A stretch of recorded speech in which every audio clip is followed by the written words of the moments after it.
Hello, I'm Rita Fowler, CEO of Mustard Seed Project Kenya.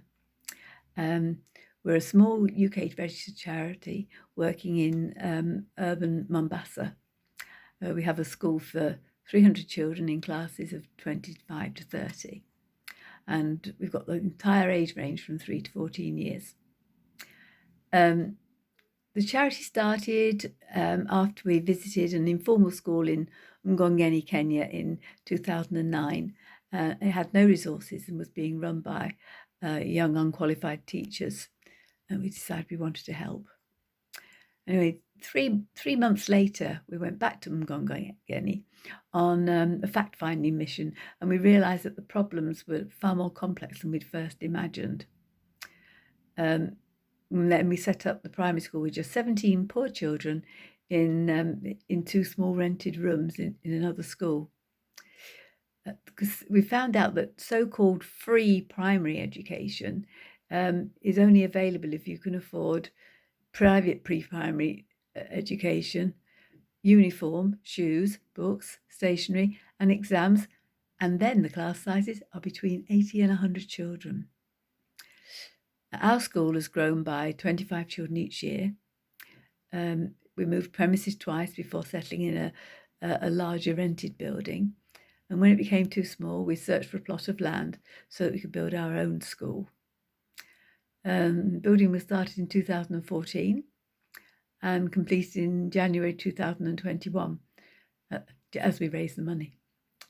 Our children do very well academically and in general because we have a feeding programme and small well-resourced classes and private toilets and sanitary towels for the older girls, which means they can stay in school throughout the year. We've got excellent qualified teachers who receive inter-service training from me and other UK volunteers, and more recently the Kenyan government. At 14, they take their KCPE, that's the Kenyan Certificate of Primary Education, and it's an external exam, and the mean scores for these exams is a B minus, and the government thinks that a C is a good grade.